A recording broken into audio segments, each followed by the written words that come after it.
It's like, I'm all geared up and ready to go, but we can't use that guy's. Those are Jim Steinman's lyrics, not Meatloaf's. That means we can still use them, right? Yeah, I think so. Yeah. Okay, yeah, it's safe. But if they're Meatloaf's, that's a no. But if they're Jim Steinman's, it's okay, right? Yeah. Okay. Because Jim Steinman hasn't been canceled, right? Like that's okay. Just be square. I would want to have us canceled. Like our 10 listeners would be devastated. Yeah, because I mean they want to find out the follow-up of L.E.G.I.O.N 89 issue 6 after 5 and the 4 that they didn't read before. You mean L.E.G.O.N 89? Yeah, Apostrophe 89. Yeah. Because we just can't write 1989 on there. No, that's not cool, Dan. Well, this could be L.E.G.I.O.N 1889. And if it is, it was a very expensive book, and the coloring is really amazing for the printing practices of that time. That would be so crazy. I mean, it was done by an Assassin's Guild, and they were running around all stealthily. This would also make it the first superhero comic book in the U.S. for sure by several years. Sure. It was done on one of those old school classic printing presses that only 4 people knew how to use it at the time, and still only 4 people know how to use it now at the time. Yeah, and this whole like outer space mission would be an entire indite of free silver. Wild. Yeah, you didn't free silver. You don't get it. I don't get it. I need you to read some history, sir. I'm sure it's back there somewhere in the back of my brain. It's been a long day, Dan. It's hot. You just let the free silver joke go. Like, I'm crushed. I thought I had a killer joke there, and you just like let it die. You probably did, and I know our 8 listeners, now 6. You know, if there are any of the listeners in Idaho, they're going to be really, in Nevada, they're going to be really disappointed you didn't understand my comment. Yeah, well, I mean, I'm pretty sure that... at least the ones that didn't sleep through Nevada State and Idaho State history. Well, I mean, they might have. Well... We have Strata here getting lit up on the cover. Oh my goodness. Yeah, no. And this is this is the book that I had when I was like I thought this was a cool book, and honestly, I'm going to say it, and people can laugh, but my 11 or 12-year-old brain looking at this really quick while I was flipping through the long boxes, I saw this cover, I thought it was a Fantastic Four book, and I just slapped it into my pile. And when I got home, I was very like, what the hell is this? That's interesting. I mean, because you thought Strata was the thing. I did. And you just didn't really see the other folks. I mean, like, there's always other stuff happening in a Fantastic Four book. So I just figured, oh, hey, it's Ben Grimm. That's fair. It was like Ben Grimm fighting. Who were the fake Legion that are the fake Legion of superheroes? The Shi'ar? The Shi'ar? Yeah, the Shi'ar, right? The Shi'ar Imperial Guard. Because when there's... Anyway, as long as, we're on Legion today, so I'm not going to get into all the ways they're the fake Legion of superheroes, but when Dave Cockrum went over to Marvel from DC after drawing the Legion of superheroes, not L.E.G.I.O.N 89, right? Right. He wanted to keep drawing Legionnaires, so a bunch of the Shi'ar Imperial Guard are Legionnaires, basically. Right. Like, who's the big Mon-El one with the mohawk? Why am I blanking on his name? I'm blanking too. The big strong one in the Imperial Guard. Right. And I'm totally blanking on his name, but that's basically Mon-El, right? Yeah. And as an example. So look at me. I was prepared for this conversation. Not at all, but not at all. There we go. Yeah. Do you think though, I mean, as we get into the cover, I don't want to belabor the point too much, but we've got another Kevin Maguire and Al Gordon cover too. Mm-hmm. I mean, you thought it was a Fantastic Four book. Do you think your small child brain saw the art too and was like, your brain goes, oh, that's like the cool art I like in Justice League. I'll grab that book. It could have been too. I mean, because I was reading those at the time, so it was one of those like I'm just grabbing anything that I can that I can get for. I think like books at that point were still like $0.25 a piece, so I was getting stuff for cheap. Yeah, and by this point, I think. Oh, yeah. By this point, too, I think we're off to Adam Hughes and Bart Sears on Justice League, right? Because Maguire doesn't last that long. He can only last a couple years, I think. So it should be just at the end of his run. But he's still doing covers, obviously. So there we go. Well, anyway. Cover is amazing, though. It's a cool cover. Yeah. It's a very different Maguire cover too, right? Like you think of the Maguire covers as the famous faces with the expressions, right? That Justice League #1 and Maguire stuff. And I like this. You get an action cover that also has the faces with expressions, right? Like you can obviously see Strata is not real happy about being hit with this big light beam. No, not at all. Like, and Garen, though he is missing some of his wedge hair, clearly not doing so well. And we've got Larissa Mallor, the shadow champion of Talok 5, because we need to make sure we say that. We learned last issue, right? You make sure you get her whole title and her whole morals, right? All of her morals in every conversation. So, but she looks, scared, right? Yeah. And it's good. And cradling the wedge. And cradling Wedgehead. Yeah. Wedgehead. And we got a bunch of little ships shooting at them. And Legion 89, #6, new format by DC Comics. We didn't mention that one last time, too. Oh, yeah. But new format came after Baxter format. So if you're familiar with direct sales market, not to take us on an aside, but DC ventures in the direct sales market in 1984 with several books. I've mentioned this on podcasts past, including Legion of Superheroes, New Teen Titans, Infinity Inc. Let's see if I can get them all. Outsiders, right? Batman and the Outsiders became the Outsiders. Yeah. I feel like there's one more. I know there was a Question maxi series in that format, and there were a couple of other things. But yeah, so there we go. And now we've got the new format, right? Which is now DC's just basically like, all right, we're all direct sales, but some of these are going to be on a little bit fancier paper. Right. You're gonna but look that nicer. Baxter, but it wasn't. But it was kind of a shift too, because the Baxter paper was much nicer. I don't know if it was easier to print on, but the Baxter paper was really thick, and that's how they could get the really dark, rich coloring on it. I think, and the crazy as a reader too, you'd grab it and you're like, oh, this is worth that whatever, because it's a nice feel. It's not your standard newsprint book that's just whatever. There was some heft to it. I also think it devalued some of those comics because there's so many of them lasted because they were higher quality, because they weren't on newsprint. So you can go buy a bunch of the Legion run or a bunch of the Titans run for nothing, because those Infinity Inc. cost really nothing.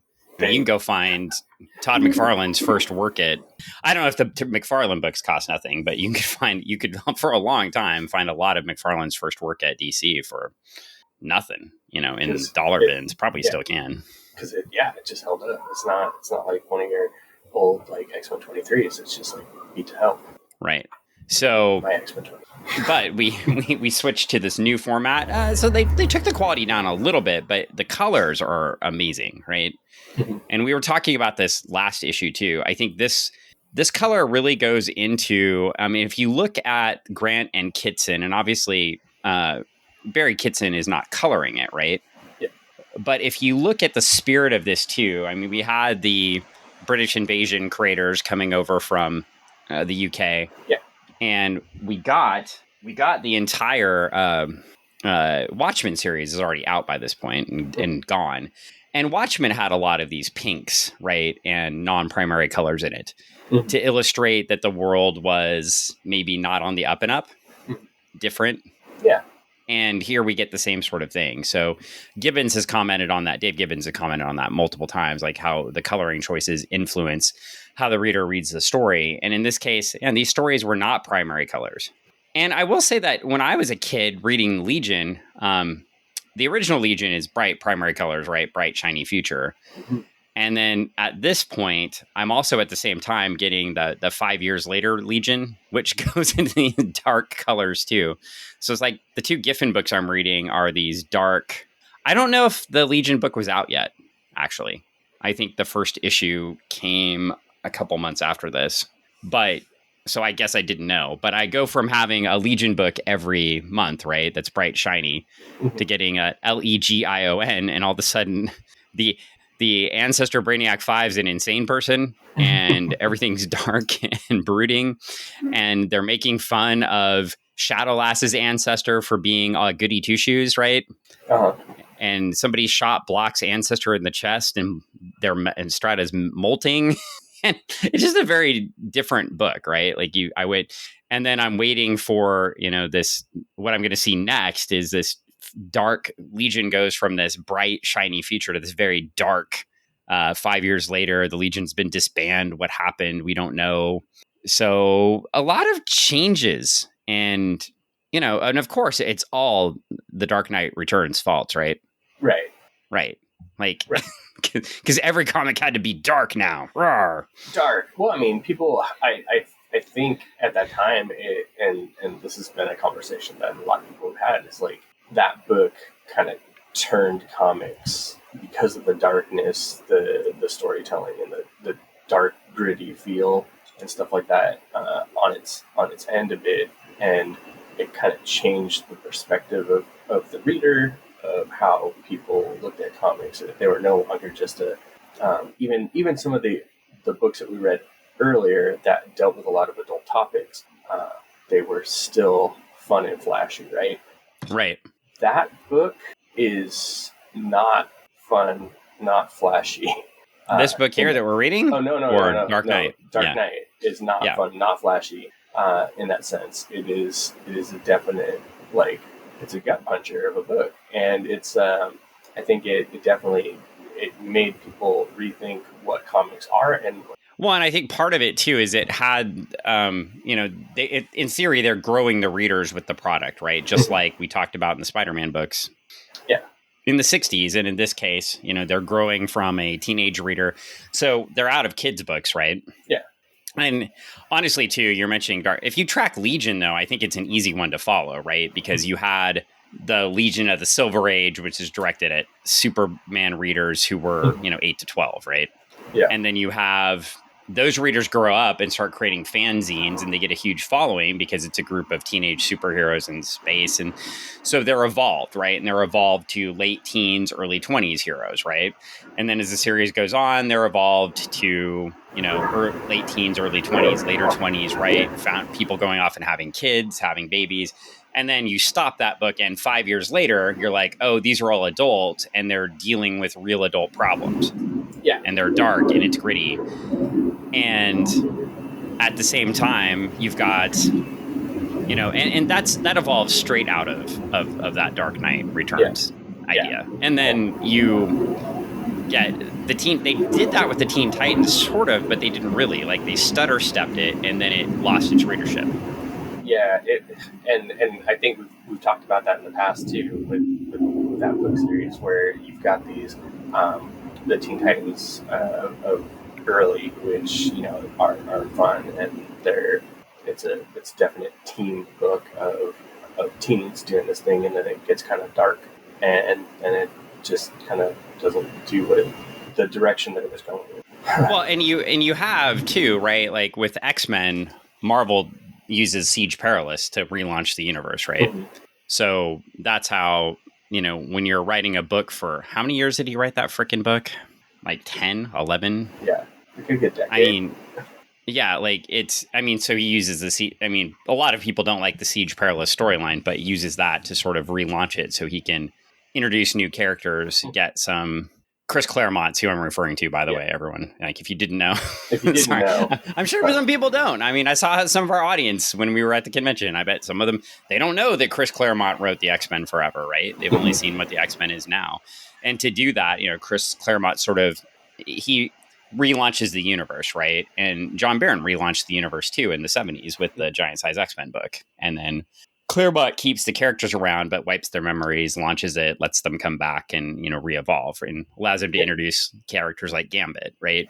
So this was going on in comics too. It was a trope that people would use. In this case, it's different because I think we had Giffen, with Justice League rejecting the Dark Knight notion and saying, I'm not going to write a Dark Knight book. I'm going to write a funny book. Yeah. And I'm going to take these characters that, I'm going to take these B-list characters and make it into a book that sells. And, Justice League replaces Teen Titans as Legion, and Legion is the top selling book, right? Yeah. And that book was hard. You can get it now. It's kind of amazing if you think about it now. Now you can go find a number one probably for like $15, right? Mm-hmm. But when we were kids, that book was a $40 book. Oh, yeah. It was definitely... I never thought I'd be able to buy that book, right? Yeah. When I was a kid, I know $40 now as a grown adult making real money is not this day and age are like $40. But as a as a 15-year-old, working at my dad's shop in the summer, Yeah. it's like, oh my God, I can't afford that one. I'll never read it. And I actually didn't pick up. I don't think I started collecting Justice League until like issue 35-ish. Mhm. It was quite a ways in, and then I had to go find the back issues because, I had a couple of the early issues. No, it was earlier than that. I think it was in the 20s. But I didn't get it right away because at that point I didn't have enough money to buy more than a couple books a month. Yeah. And then I was like, oh man, this is good. And then I started, finding the back ones, but I could never get issue 1. Now, and I bring this up because we're talking about it. Last time we talked about Alan Grant, the scripter, but I wanted to highlight Keith Giffen a little bit in this issue and what he was doing at DC at the time. Yeah. And this book seems to embrace, if Giffen has 3 books, right? If you want to think of them, he has lots more than 3 books, but let's say Justice League is the rejection of the Dark Knight. Mm-hmm. Legion is the Legion 5 years later is the acceptance that the Dark Knight has invaded comics, right? Mm-hmm. And then he wants to put a new spin on these characters and go to a dark world. This Legion L.E.G.I.O.N. book is really the bridge of the two.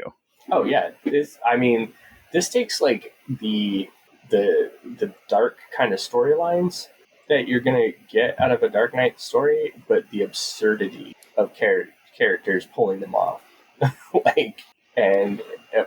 you're getting a nice mix, and it works. And I think something I've cited here. You've told me times one of your favorite writing exercises is to take a character that doesn't fit in a situation and put them in an absurd situation, right? Mm-hmm.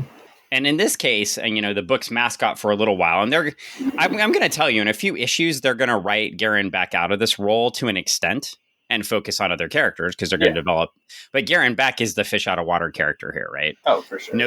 No superpowers. Was out of his depth as a police officer, as we were seeing in the book, right? Mm-hmm. Didn't know how to handle his world, but that's because his world was insane, right? He lives on a random drug dealer planet. Yeah, and he wants to be a cop, and he wants to be a good guy. No wonder he's all moody and depressed. Though I do think the writing is hilarious. Oh, it's definitely really. It's very driven writing, and it's very telling of the character. It's really nice. It's a compliment to, even though we were joking about his emo-ness and whatnot in the last episode, it definitely tells a lot about the character. And as you get to know this character through these books, how and why they are the way. Well, let's jump in. Let's jump in. We get to page 1, heroes and villains, and we get a guy with losing his hair looking up, and he says, you see, first you put one leg down the side until it comes out the bottom. Good grief. How can you possibly not know how to dress yourself? And we don't remember this from last issue. What is going on? I know. It seems different. I will bring it in because this does relate to the issue. I don't know if you got a chance to read the first few issues, but this does relate back to them, so I can fill in some blanks for you, and we can cover this subplot very quickly. Yeah, I didn't get a chance, but I as soon as I flipped into this page, like I was like, I read this as a kid because I remember this goofy dude explaining how to put on pants, and I was like, I don't know what's going on. I don't know who this guy is. What's going on? And before we go too much further, we do have our credits. Keith Giffen on plot and breakdowns, Alan Grant on script, Barry Kitson penciler, Mark McKenna inker, Lovern Kindzierski colorist, Gaspar letterer, Art Young associate editor, and Cairn Berger editor. So the same team as last issue, which is always nice when you have some continuity. And we turn the page and we get a big green butt. Big green butt. And I guess they were pulling out their Watchmen. Mm-hmm. Well, I guess if it was Watchmen, he'd be facing the other way. Yeah. Big green schlong, right? That would be. Well, anyway, we get this big green creature thing. Naked person thing. Yeah, and he mentions that he left Kolu and he is a loathsome, detestable bioorganism temporarily. And what I can tell you about this character is we get some dialogue. It looks like he's killed everybody else who tried to make him clothes or teach him about how to be a bioorganism. And these are the computer tyrants of Kolu. They have left Kolu and they've gone into a big green body And there is an interesting history to this because there was a character in Legion called Pulsar Stargrave that looked a lot like this. And so the Computer Tyrants apparently make it all the way to the 30th century. So eventually, but he lies and said he's Brainiac. He says he's Brainiac's dad. He says he's all sorts of things. But Keith Giffen's sort of putting an origin on this character. And that character had some real interesting bent to it because there was a story that Jim Starlin wrote, and then they waited so long to print the second half of the story that Jim Starlin wouldn't put his name on it. Oh, man. Missed out. So he called himself something else. I forget what it was. I have it signed by Jim Starlin. That's cool. Yeah. He's like, no.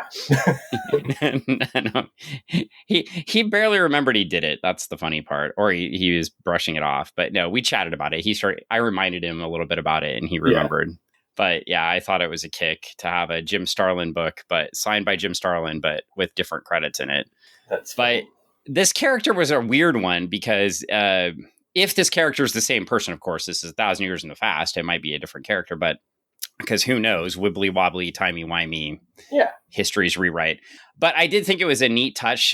Again, it's Giffen taking sort of a character that didn't have a good backstory, that the writers had dropped the backstory on. And this is one of the villains that Paul Levitz doesn't pick back up when he does his Legion, big long Legion run, right? From like 1982 to like 88, right? Yeah.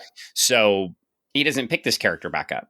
So now Keith Giffen, who was also on the Legion book with Levitz for a lot of the time, right, can go grab this character and mess with it and give it an origin. One of the things we were just saying that Giffen does best. And basically we get this really scared Taylor trying to make this poor guy this guy pants. Can't be buck naked. Yeah, and it doesn't seem like the best place to learn about everything about how to live as a bioorganism either, but that's what this guy's trying to do. Yeah. So maybe that's why he's so screwed up. But anyway, there's your Computer Tyrants of Cthulhu. They escaped, and now they're a big Brainiac-looking person. Was Brainiac at the time? Brainiac was the big ship Brainiac too, right? And the robot at this time, I think. Or had he gone back to being green? The original Brainiac. Might have just been... I'm pretty sure he was the robot Brainiac, not the not the Brainiac wants pants too. Or not Brainiac wants pants too. Brainiac just wants a pair of pants, and Solomon Grundy wants pants too. I messed up the Super Friends cartoon, but that didn't come out till the 2000s. So they just want pants. Anyway, they have the best birthday parties. I'm just wondering if one of them read this issue and got the idea for that. Well, I mean, I know that they're going to have the best birthday party. That's fair. Well, let's go on. The dogs are clearly very excited about going to the next page. They are super excited. And we are on to learning about what happened with the actual story that was going on last issue. Instead of going back to the first 4 issues. And we get villain, person guilty or capable of great wickedness, pocket Oxford Dictionary. I love that Alan Grant and Keith Giffen went out of their way to look up grab a big dictionary and pull it off the shelf. And I think those are the small parts about this book that make it perfect, right? Like, you get it. It seems lazy. It seems lazy, and it also seems undignified, right? The pocket Oxford Dictionary. It's like they didn't even try, but I love it. And we get the crews talking. So the Durlin has gone down to the planet to help people out, and he's explaining the story. So we get a nice aside. So the Durlin's going to catch us up on what happened last issue. Isn't that nice? Very. You are all over the place. You've got dogs and a fax coming in. Is that your latest contract there? Wow. That's just going crazy. The Durlin would not be happy. No. And there we go. Would not be happy. Well, you interrupted his monologue.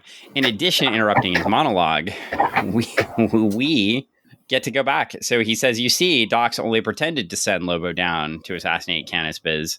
As soon as you 4 left for the Biz estate, Docs and Lobo shuttled down to Zalman City. Hey, we read that last issue, right? Yeah. It's almost like we're getting a recap. A recap. Yeah. While Lobo persuaded the majority of the city police to switch their allegiance, Dox installed himself as their chief commissioner. As far as I'm aware, their ploy was entirely successful. They run Zalman City now. And Larissa's like, by the shadows of the elders. The man is deranged. He doesn't know when to stop. And Beck's like, he suckered us again. The Durlan's like, and their first action as such is to be an all-out assault on Canisbiz. So if you missed our last recap, there you go. We just recapped it right there. But I would still go back and listen to the previous episode because it was on point. It was good. Well, anyway, we get to the next page, and now Larissa's like, can Dox get away with this? And Beck's like, can fish swim? Like, is Beck like if Guy Gardner didn't have a power ring? Right. Yeah, totally. Right? Like, if Guy Gardner was completely emasculated. I just say it like that. No power ring. Just. I'm down in the dumps. I want to punch something, but I'm just too out of it to do it. Whatever. Yeah, and don't get me wrong. I always thought Guy Gardner needed to be emasculated. I don't see that as a negative term in this conversation. Yeah, no, he was always pumped up, like too much. Yeah, like what is wrong with this human? A peg down, maybe do him some good. So, or a hit on the head to change his personality back. But yeah, so now we get a very mad team. They're trying to figure out what's going on, and Stealth's upset with the Durlan because she thinks he helped him.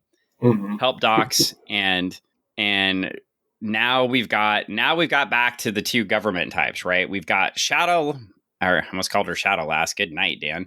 We've got Larissa, who is the representative of her government, basically, right? Yes. And she can only support the firmly established government of Columbia. I mean, Cairn. Yes, of Cairn. Right, and that in this case is the warlord, who is Canisbiz, right? Yes. I mean, the drug dealer, Canisbiz. I mean, the legitimate businessman, Canisbiz. Right. And we've got Dox over there trying to take over, prop up the military to have a coup, basically. Yeah. And if you weren't getting the subtext last issue, well, you're really getting it now. Gonna get it now. And then we have a freaked out Durlan, and we get an interesting comment, which will play in the next few issues, though we're not going to cover those, so I won't spend too much time on it. But Beck's like, Stealth had you really spooked. And the Durlan says, I'm always repulsed by life forms as totally alien as she is. It's almost impossible for me to scan her. I could never properly duplicate her. Some foreshadowing for the future. Interesting. That we're not going to cover. Yes, we're not going to cover. But if you read more, you can read more. And I recommend reading more. These are good books. So then we get Larissa out there demanding to see Canisbiz. And she's getting the runaround a little bit. Yeah. But Mr. then Bumpy Knuckles, or whatever his name is. The bow-tied henchman or bodyguard. He just wants to give her drugs. He's like, what can I get you? What kind of drugs do you want? She probably needs some Quaaludes or something. You need to calm down. Yeah. So anyway, then explosions start happening and it gets a little bit more serious. And we get to the next page and we see the Canisbiz estate surrounded by a whole bunch of ships, and it doesn't look like it's going well. No, it doesn't. It looks like all hell's breaking loose at the Canisbiz estates. And we get some announcements to the police officers that are invading the estates. This is Inspector Lobo. Inspector Lobo. He's got a badge now. Apparently. I don't think I'd appoint him as an inspector. That doesn't seem like his what I would put him. I think he just took the title himself. And if you're Lobo, you can do that. And he says, you heard Chief Dox's briefing. Any deserters answer to me. Any cowards answer to me. Any traitors answer to me. You got numbers on your side. You got right on your side. And best of all, you got me on your side. So now get in there and frag those drug dealing bastards. So, man, Wolverine gets great speech. Yeah, we know where this is going. I just, sure. Space Wolverine. Yeah, with his dolphins. Wolverine's based off of Lobo. Timberwolf. What? Teen Wolf? What? Timberwolf, not Timberwolf. Stop that. You always do this every time. So anyway, Teen Wolf is something else. It's a great MTV show. Oh my gosh, so good. You watch that? No. Seriously? Teen Wolf 2 is the best, though. Jason Bateman, best Teen Wolf. No. No. When Teen Wolf gets into a boxing ring, you better watch out. My sister was on Family Ties, and I get to be Teen Wolf too. I mean, he's going to go on to a much better career and much more famous career than my sister. That's right. I mean, well, that is how that happened, though, right? Well, like, I'm not. I mean, that is how that happened. She stepped back from doing all of the screen stuff, and she became a writer, director, producer, and other stuff like that. So she went to the other side of the house while he stayed in the spot. Well, she also got massively typecast too. Yeah. But I mean, she's doing fantastic stuff, and I mean, right now she's doing a lot of interesting you sure jumped into a Justine Bateman defense there. I did. Well, I mean, because I think I wasn't critical of Justine Bateman. I was critical of Jason Bateman, and then you start defending her. Like, hey, I mean, I was like, Jason Bateman gets the film because he's Justine's brother, right? Like, and right. You're like, hold up, Justine is amazing. Hold up. I mean, I feel like you have a chip in your shoulder about the Batemans. Tell us more. Like, what is going on? Okay, let me tell you something. Okay, so twice removed, third cousins. No, I'm just joking. Apparently, or you're concerned about the banana stand. Like, I don't know what's going on right now. I am concerned about the banana stand because there's always money in the banana stand. There's always money in the banana stand. Well, anyway, we've got a full-on out attack, and the weird purpley soldiers with the pink upside down pink triangles are now launching against the much better armed. Apparently, it looks like I would say the soldiers have better armor. Yeah. But the drug dealers' henchmen have better weapons. Yeah. It's generally how it works, right? Yeah. So this should be I guess. Yeah. I mean, I don't know. I've never run a coup in Colombia, so I'll admit I haven't been on the front lines, and I haven't watched a lot of the Pablo Escobar stuff. I feel like we were just reading that in the newspaper as kids, so I don't feel the need to go back and watch it. You go back and you take a look at stuff, and this is just me. This is the part of the history that I know. I mean, you're getting supplied by both sides, but it seems to be you're getting supplied by the same side. It just tends to be that one side gets better toys. Well, in this case, and in this case, of course, Docs is disrupting that, right? So Docs is basically, you got that. We're going to, yeah. So anyway, we get the next page, and it says some fight, some run, some die, but the sheer weight of the numbers pushes them on. So the theoretically lesser trained police force is taking out Biz's henchmen and his small private army, just overwhelming them. And we get a big estate that's not looking so hot right now. It looks like a lot of smoke and things coming out of it. And then Lobo shows up and he finds the team. Oh, hey guys, what's up? And basically, well, what are you jerks standing around for? Seize the moment, peoples, and the place to boot. And Stealth's like, guys. And the Durlin's like, sounds like a system war going on out there. And Beck is like, oh, Grok, Canis Bizzle think we set him up. We've got to get out of here. And Larissa, the only sane one, is just like, Lobo? So not going so hot there. No, not. And then Larissa says the deceit is Dox's and the fight is to we will have no part in this. And still maintaining that moral high ground of supporting the politically installed leader, right? Or the properly installed leader. This is the one that the UN recognizes, right? We can't go against that one. And Lobo's like, suit yourself, champ. Me, I'm a good little soldier. I follow orders. I take the dump myself. I'll take the dump myself. And at this line, Beck has absolutely had it. He says, Lobo, you dirty backstabbing murderer. And Lobo says, my, oh my, wedgehead wimp. And now Beck's lost it. You and Docs are two of a kind, killers, perverted maniacs, playing games with other people's lives. And Lobo's like, oh, hurt me, sweet thing. And he's like, right, that does it. And he punches Lobo right in the face. Whap. Yelling, eat knuckles, Gronk Balker, which... Grok Balker. I think we should take a drink every time Garen says Grok. Yeah, I mean, boy, oh boy. I mean, he says it a lot, so... It might lead to alcohol poisoning or Lobo's superpowers. I'm not sure. He might get Lobo's superpowers are pretty sweet. If I could get some space dolphins, yes! Bring them! And then we get so this was a bad idea because now Lobo is very upset, and Beck's like, "You can't hit me because there's a contract." And Lobo's like, "The contract says nothing about crippling you." Right? It's like just because you hit the safe space on the playground, it's like base during tag doesn't mean not going to be waiting. Right. So now they both run into Strata. Strata grabs Beck, and Lobo breaks his nose, running face first into Strata's belly. Yeah, not smart. But just makes him madder. And here we go. Now we're going to have a several page fight. And it is a fantastic one. So first we get Lobo chasing Beck. So Beck immediately sprints off. And Larissa is all like, "Flee, Garen, we'll hold him back." Because I'm sure her shadow casting powers are going to be like the thing that stops Lobo. Right. Have we seen Larissa use her powers yet? No. Never. No.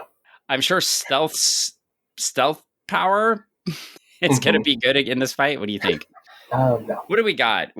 Are we thinking probably only Strata and the Durlin probably have a chance against this dude? Yeah, definitely. Those I can't imagine the other two powers being much of a match for Lobo and whatever Lobo throws. And then Garen Beck's power of super whining, probably not. Oh no, Lobo, leave me alone. So the Durlin transforms into this devilly looking creature. It's pretty sweet. Horns, and just grabs Lobo, and Lobo says, "Oh, help me, Mama, Papa. Now I'm really worried. Listen, Cowface, the way I see it, the bigger they come." Oh, and we turn the page. And we're back to the war. Page turn, back to the war at hand. And we've got the police scaling the compound. Looks like the... see, this is where I am useless today. What's the big battle in Middle Earth? Oh, the siege at Helm's Deep. Helm's Deep, yeah. We're there. Here we go. We got the outer space version with guns of that. Yeah. And the private army's yelling, "There are too many of them, fall back, seal the doors." And I know how this goes. It doesn't go well in Helm's Deep. So no, it doesn't. I'm thinking probably not going to go well here either. Hey, we get to a flash page. And on page 14, we see Canis Biz again for the first time. Hey, what's up, Biz? And he is angry. He said, you set up a meet, you come into my home, eat my food, assure me how sincere you are. Then you pull heat on me and set some bunch of Yahoo cops to raid my estate. Yeah, you're a real pip, Vril Docs. And there's Vril with a gun, holding a gun on Canis Biz. And he says, "I knew you'd want to reach an agreement with the new chief of police, Biz. Now it's just you and me locked up in here, and the gun, of course." And Biz says, "So what's your angle? What the hell is there in this for you?" And Docs is like, "You never even begin to understand." And I think that's actually probably a fair statement. Oh, yeah. But it is a visual and written medium, so he probably should tell us at some point. Oh, probably. But Canis says, "Look, exactly what we've got here. I can't call for help without being shot. You can't leave without being shot.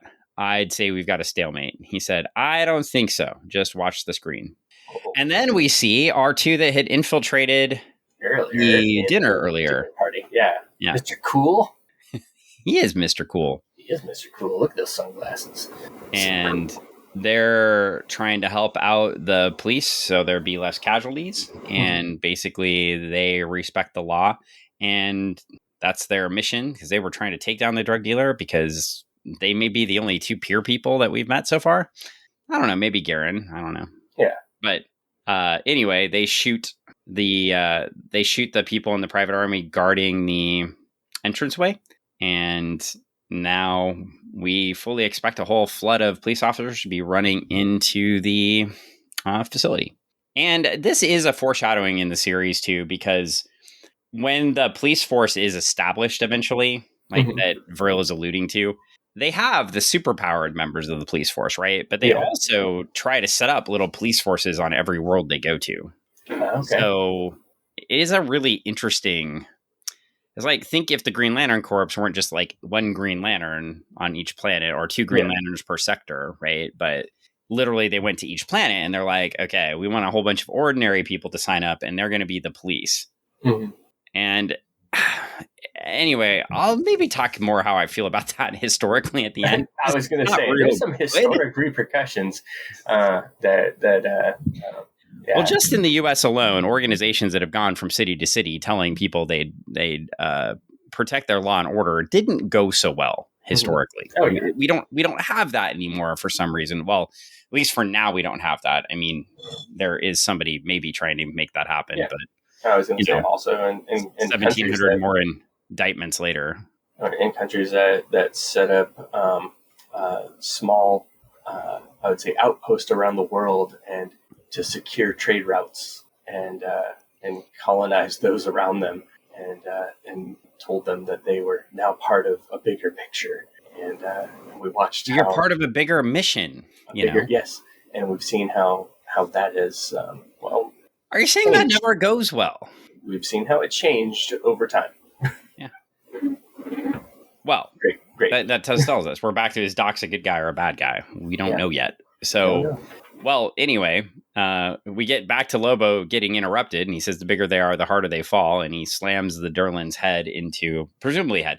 But honestly, is that the Durlin's head? Because, like, where is the Durlin's head, really? I don't know. We don't know. The Durlin just takes a form, and I'm assuming it's the Durlin's head. Yeah, it apparently hurts the Durlin because he changes back into his purple robe form. But yeah, I just thought that was interesting. And we see little green tentacly thingies going out the back. Mm-hmm. But it's then that wall like a piece of like a brick of Velveeta cheese and just into it. That's fair. Well, Lobo turns around and he asks the team, "Is Wedgehead Beck really worth dying for?"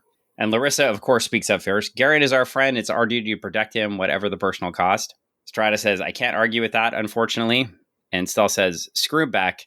You gonna talk us to death, Wolf Boy, or do we get to taste blood?" He's like, "Wolf Boy." So I think too, as we go through the story too, even scenes like that really do a great. I know the characters are a little bit two dimensional right now in some respects, right? Yeah. Well, I mean, they're new, and this is, I think, Alan Grant does a really good job scripting them to start to give them personality in the same way Mark DeMatteis did with Giffen on Justice League, right? Mm-hmm. Yeah. And Alan Grant will eventually take over the writing duties on the book too, so he's setting himself up for success here. Right. So we get, because Keith Giffen can't do everything, despite his best efforts at the time. So anyway, Gairn's still running away. And of course, now we get the Gairn out of water scene again, because we get the classic Bugs Bunny scene where you open a door. Yeah. And all the fighting's going on, and then he just closes the door. Nope. And we have to drink in the first panel. Right. Oh, yeah, because Grok. He says, "Oh, Grok, I hope he doesn't hurt them." Oh, there's 2 Groks on this page. There are 2 drinks happening. Yeah. Good thing I have my creatine /electrolytes /BCAAs to drink, because that's going to get me really drunk later. That's going to get you so lit. That's what happens when I podcast after rucking. Yeah. So now we've got Stealth trying to put the rear naked choke on Lobo. I don't even know if that works, but because he just stands up and like carries her around for a while. And Beck takes off. Beck finds the giant fighting with the laser pistols less scary than facing Lobo, so he starts sprinting through. He's like, people. I'll just run through this. He's like, "Excuse me, sorry." And Lobo's just like, "Get out of my fragging way."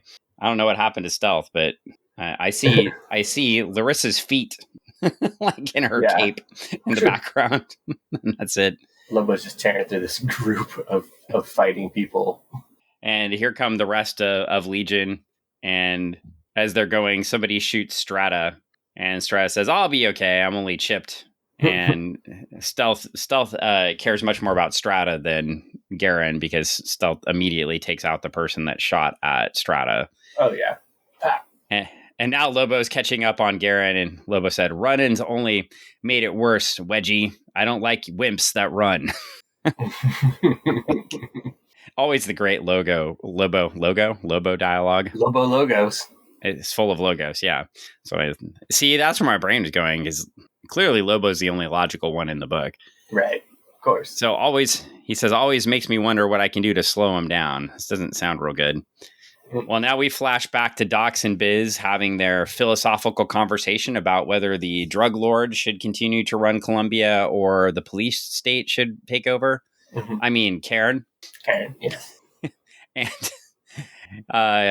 Biz says, this isn't getting us nowhere, Docs. So your guys is beating up my guys. Big deal. Next time out, it'll be our turn. He said, we're men of the world. We can come to some sort of mutual agreement. And Doc is like, no deals. Watch the screen. And he's like, Lobo? You got Lobo on your payroll? Nobody messes with that dude. He said, hell, man, why didn't you just say so up front? Why allow all this fighting and killing? And Doc is like, my men needed the experience. They must be seasoned in combat. Seasoned? Uh-oh. Take a drink. My grok, you're crazy. And Docs is like, yeah, become effective. They need to feel that this victory is theirs. That way, they will rally willingly around me. Rally. Oh, geez. Yeah. Oh, geez. Not that kind of rally. So he says, Cairn is going to be changing Canis Biz. The day of the drug lord is over. The law has come. I have come. Eater of Eater of worlds. Now I believe you were about to surrender.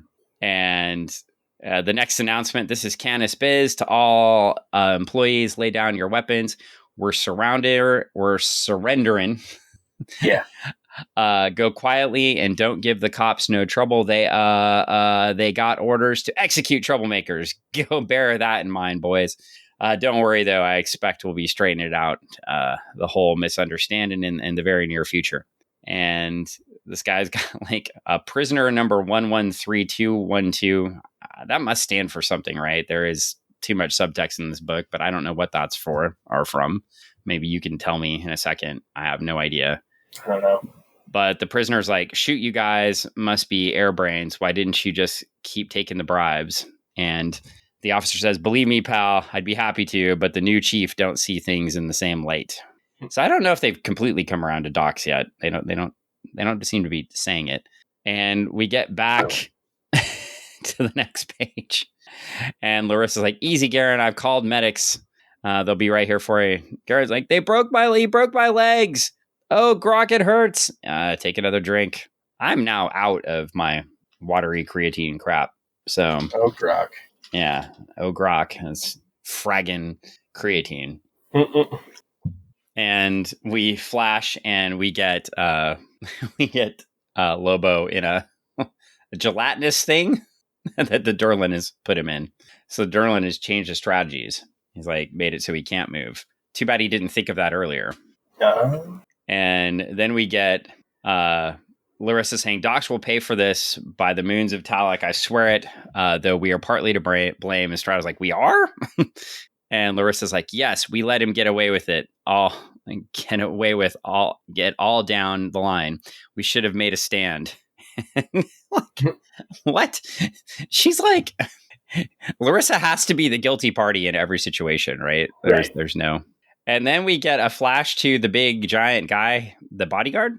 And he's like, you must be the group the chief had working on the inside. Guess we must be. Is this the bodyguard or is this the bodyguard or is this the Mr. Cool guy? Just a different guy. Okay. Well, he says, this is a great day for Zalman City Police Force. The new chief is truly a godsend, a veritable hero. You must be very proud of him. Hero? Yeah, proud?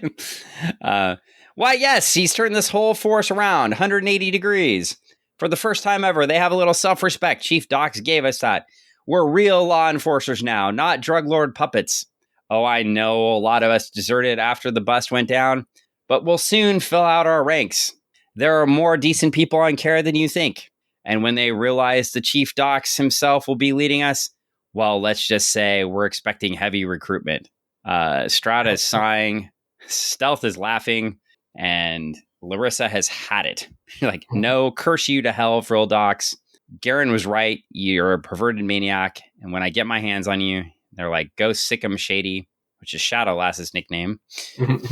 No wonder I get confused. Even the dialoguer gets it confused sometimes. And the officer's like, oh, was it something I said? And Scar's like, it was everything you said. Dozens dead, hundreds wounded, all to make a wild dream come true. Just how far are you willing to go, Vril Docs? And we flip the page, and Candace Biz has been shot in the head. And we get a definition: hero, man admired for great deeds and noble qualities, illustrious fighter, from the Pocket Oxford Dictionary. And a caption that says, next issue, blood will out. Ooh, Vril Docs. Bad so boy. In this case, the police force has been pumped up by an external force to take over Columbia, and we have a new puppet government installed. Looks like it. And he's in his full future Legion symbol gear. Mm-hmm. Now, I'll pay you $5 if you can tell me what Legion stands for later. Let You're everyone like, what? get in on nothing. Yeah. No? I don't even remember it all. Oh. I can tell you the first two were licensed. It was licensed extra governmental. I know that part, but I'm going to have to look up the rest. Licensed extra governmental interstellar operatives network. Not that they stretched it at all to get to that. Nice. But there we go. There's our 2 issues of Legion, and whoo, that was a ride. So definitely, who do you think? So 2 thoughts from me, and then I'll let you run. One, I like the ending because it doesn't give us a definitive who is the good guy, right? Right. It shows us, I mean, if the subtext is the drug war and, playing with people's lives in these countries, it just shows us that, like, neither approach was the right approach, right? Right. Propping up the old government or destroying the old government still got lots of people murdered, and it still doesn't serve the people. Though the people thought they're being served, right? It's still serving docs, and that's ultimately what was happening in the drug war, right? In a lot of a lot of the countries where, specifically, and again, I'm 90% sure this is an analog for Colombia. Keith Giffen, if I'm wrong, tell me. You can reach out to us at Funny Book Forensics if you were looking at another drug war when thinking up the story. That's fine. And I may have my timelines, slightly off, right? But to me, it's pretty clearly Colombia. Mm-hmm. And because I don't get like the Shining Path vibe here, right? Like I'm not getting a Peru vibe on this one. Right. And it could be other places. I mean, it could be a Southern Mexico vibe, like a Chiapas region vibe, I guess. Could be, but I think that's later. Well, no, it was about, it was around the same time. Well, this book is at 89. Yeah, like they had the drug war there, but it escalated after NAFTA too. So that's later. That's definitely later. Yeah, it's like definitely in the mid 90s. So yeah, I mean, there's a lot going on in the book, but anyway, what were your thoughts? Oh man, like I really liked the build of the story. I liked how the last 2 issues definitely brought you through a complete, compact little story about Cairn, cannabis, how this place is, and kind of what Doc's kind of had he's got a greater vision. We're going to find out more about that. Or, I mean, if you continue to read this story, you're going to find more about that. But then also, I liked how we get a real feel for these characters and stuff. Why they, even though Wedgehead is kind of a tool, yeah. And but they're like, hey, he's part of our team, so we got to stick up for him and stuff. I feel like that's it. There's a nice sentiment there, but there's also some dissension in the ranks as it is, because everyone has a different feel as to what they should be doing, what they want to be doing. So based on their past situations, so it's gonna lead us into more development later. So I like how this is a nice. If you didn't get that kind of build in previous books, and you're just kind of getting that, you're still feeling like there's, like you said, the 2-dimensional feel for some of the characters. I feel like we're adding and sculpting more to the characters in these 2 issues. Yep, and I think too, like it's classic, build a team that's not a team, right? Mm-hmm. Oh, definitely. They were, and I think like I compared them to the Defenders last issue. But it's almost like at least the Defenders had the cause, right, of saving the Earth from external threats. Right. And this team doesn't even have a cause yet, right? Like they don't know. They're just stuck together because of a situation, and they don't necessarily like each other, right, or care for each other. They're just like, okay, well, we're stuck together, and one of us has a contract that says they can't kill anybody. Yep. Well, and it's also interesting too. You may not remember, but Giffen and DeMatteis did a 5-issue mini series, a Defenders mini series in 2005. Oh yeah. So it's just funny that these sort of groups and teams keep coming back up, right, for the same creator. Mm-hmm. And I think it's very intentional in what he's choosing to do, right? Yeah. And I mean, when you have editorial teams looking at who tells good stories with team dynamics and stuff like that, and you can look at something like this or other works that draw from that type of storytelling and team dynamics, because there's always going to be a couple different lines going through those stories, and you're going to want somebody that can tell those types of things clear, but also in a way that makes the reader not trip over things. And I feel like they do that. They do that in this. They do that in the other stories that they tell. And it's if I was on an editorial team, I'd be like, yeah, this is who I want working on this, because they're able to do that and get that kind of storytelling value for the reader. Exactly. And I'm sure I don't want anybody to win a no prize on this episode. Yes, I am aware that Keith Giffen drew the Defenders as one of his early, as in his early comic work. I know that. I am aware of that. But I'm not talking about Keith Giffen getting early drawing work. I'm talking about Keith Giffen, the full-on plotter, creator, right, of books, right? Not a couple of jobs on the Defenders, right? So, though, could be why he wanted to go back to it, too. Yeah, I mean, you find something that you like, a property that you like, and you're like, oh, hey, I really enjoyed that. I think I have some more stuff to add to it. Can I add my own touch? But he definitely Justice League-ified it when he did that 5-issue series. So, I mean, is that a bad thing, though? I mean, it definitely draws readers from both sides. Well, considering the Defenders was a defunct title at that point, probably not a bad thing. They probably just wanted to use the property, or have somebody actually use the property. But property and get people excited, interested in it, and get people to go, oh, hey, this is neat. I like this. This is the same thing that I like, but slightly different, a little bit newer, and a different take on it that I wasn't expecting. But here I like it too, because we get new characters that were created in Invasion, and obviously they're analogs to other Legion characters, but again, like I said last issue, he gets to create them, and we're still figuring these characters out. And honestly too, like I'll say at this point as a kid, I kept buying this book because it was a Legion book, and I'm a completist because my brain just functions that way, but I'm not sure this was my favorite book at this point. I was mad that the Legion was gone. Legion of Superheroes book was canceled. I was waiting for the next book to come out, and I'm reading this and thinking, okay, and I think it was between books at this point. This cover date's July 89, right? And so I am 90% sure this book was out when there was no Legion of Superheroes book actually out, which makes it even funnier, right? Because theoretically it's ancestors of the Legion of Superheroes, but they don't even have a book out. And so I don't know if that's funny or ironic or whatever, but there's a sense of irony, but a sense of fun to it too. I mean, you're getting to read a book based on the analogs of characters that you like, being told in a different way that those characters and doing things that those characters may or may not do in those books that you've read and come to love. So if you're reading this type of book and these characters are doing a total aside from what you're used to, it's okay, and you can accept that. Your brain is like, oh, it's not the character I like.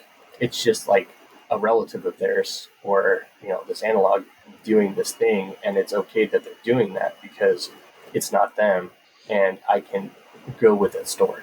Yeah, and by the way, this is just wild. So I am off a little bit. So this book's cover date, July 89. That would have been the same cover date as Legion of Superheroes 62, the volume 3, which is the second to last issue. The last issue would come out next month.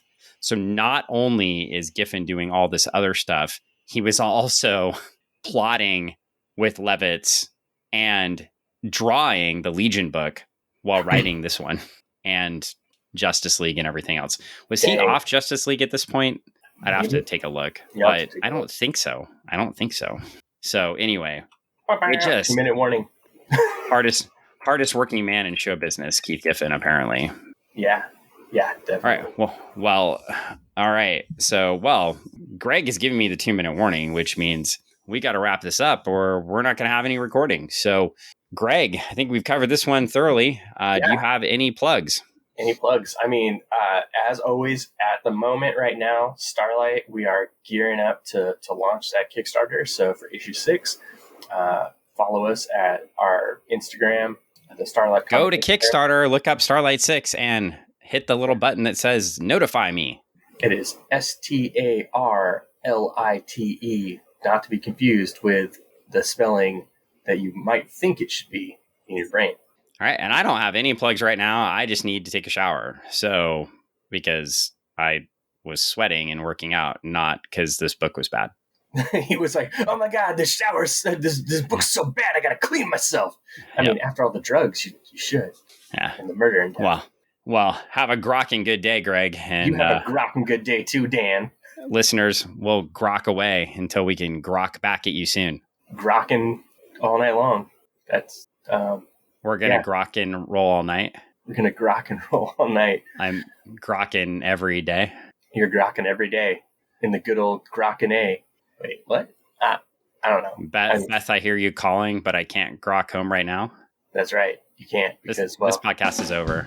It's over. It's done. Goodbye. I mean, we're hitting the button now. Bye.